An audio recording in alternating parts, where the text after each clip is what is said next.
Paris was a very unique city. There were like four or five different cities that we did basically. Starting, like I said, before the war or somewhere around in there, Paris had become like this ghetto, and I think I had originally had might have been building it or had something to do with it, and then it had become a ghetto and all that, and it was really bad and really run down. And so then we had to go in there militarily and take and clean it up, take out someone, and they were a little bit of a problem, and we lost some people doing it, like a couple hundred or something like that. But we got them, except for a couple of them got away. But then they came back to the town that we were in and basically tried to attack us, and I think we got them basically. Um, anyway, I had some Irish and some other people with me, or not with me, but they were doing it for me and stuff like that. And we hired some people to also take out these people that were basically terrorizing Paris, pretty much. So then we went in there, we cleaned it up, got it all cleaned up, and actually demoed a bunch of stuff, I think, like that. And we rebuilt it. Except when we rebuilt it um, militarily thinking.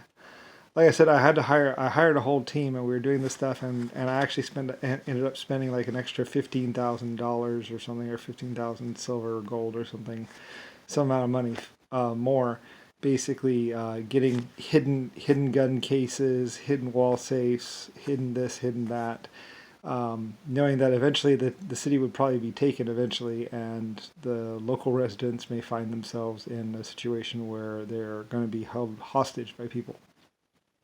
So basically, we looked at it both as a disaster situation as well as a military situation. Like they come in, they ask you to surrender your guns, you do, and then they shoot you. So at some point in time, we were being a little bit overcautious. And since I was rebuilding the city anyway, I was like, all right, well, let's look at a military advantage way, and let's look at it like a different point of attack way. How would they attack us? Which way would they attack us? And all that. And I got more than just some boys who were like thinking like, oh yeah, we're gonna jump in the corners and what's called, because there were alcoves in there where you could fire down the street protected like. I'm sure they've been taken out in all the years and all the different modifications, but they're like a tree that was positioned a certain way, a potted plant a certain way, to allow for cover from inside the city out and down the streetways, and everything was basically figured out, in case of a disaster, like fire. And we looked at it. Paris was different than most cities because we looked at it from like fire disaster or like and like possible attack, like they attack through the streets or they attack from the front. We looked at the different attacks, and there's actually like four teams in place in Paris. There was the police force, and then there was a military force, and then there was a kind of like a militia force, and then there was also a backup resistance basically in Paris. So Paris was a rather secure city, and like I said, I actually spent quite a bit extra building the city, and I guess it was so nice and everything that when we were done, other people actually came to my team or came to my people and wanted their city to be designed by them as well, thinking along the same lines basically. And I think we actually did like four or five different cities where we looked at it as the different ways and everything else like that. And this was back in Europe and back before the war, before when I was still with Roll Renault, basically as a manufacturing company way back in like the 1920s or something like that. Anyway, we were rebuilding Paris, and we were looking at the different ways that the city would be attacked, and like if they took all the weapons, then there were secret gun cases that you wouldn't be able to see unless you knew they were there, and then you could access some fairly high powered weapons away from where the kids were, and you couldn't find them if you searched for it. They were like a bookcase that would pop out and stuff like that. And I actually spent like quite a bit extra getting the bookcases made and everything else like that. So there was a fair amount of firepower hiding in Paris, basically. And man, we did like four or five other cities like that. So what we used to do like safe cities, basically.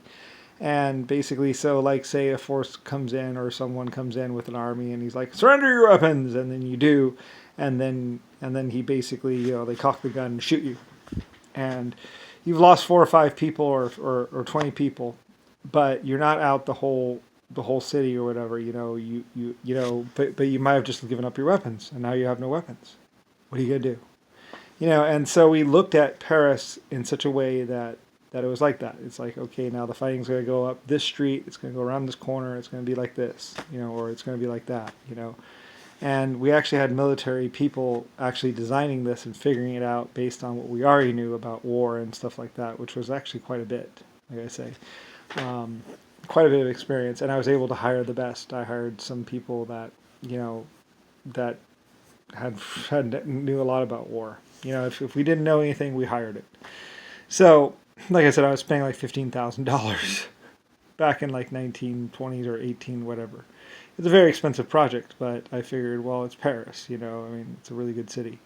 And there were like a couple other cities that I helped build or was a part of the building of, which basically, in case of disaster, the worst case scenario, when all hope is lost, you have contingency plans. I've always been like a safety conscious kind of person. So we designed Paris in such a way that this would happen. And I don't really know how it fared through the war or which part or when the fixing was done. But the theory was, if a tank ever attacked or if anybody ever attacked, there would be some lines of defense, basically. And we also had evacuation plans, like what to do with the children, what to do with the adults, who to get out, who to try and hold off, which ones should run, which ones should stay, stuff like that. So that was Paris, and I think we did like 2 or 3 or 4 other cities just like that. And like I think I might have included a couple underground passageways or something like that, to evacuate people out of the city.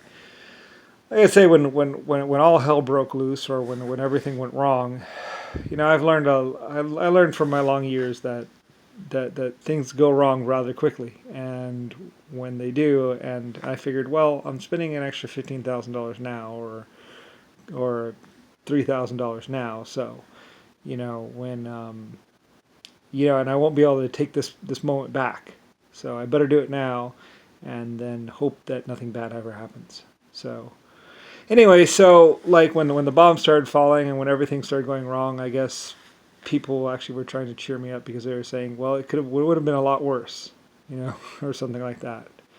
I don't really know because like by then, I was basically out of it, and basically, it was going, it's like when a plane goes, starts to come apart or something, it's not really in your hands. It's in, it's in all your people's and their contingency plans, and just will they get through it. So anyway, like I say, it was in fate. I mean, I had done my part and spent the money and tried to prepare my people as much as possible.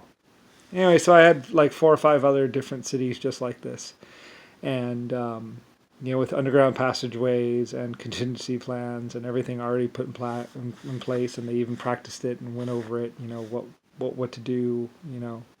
If something ever went completely wrong, or if someone tried to do something really bad, like bomb the city or something like that.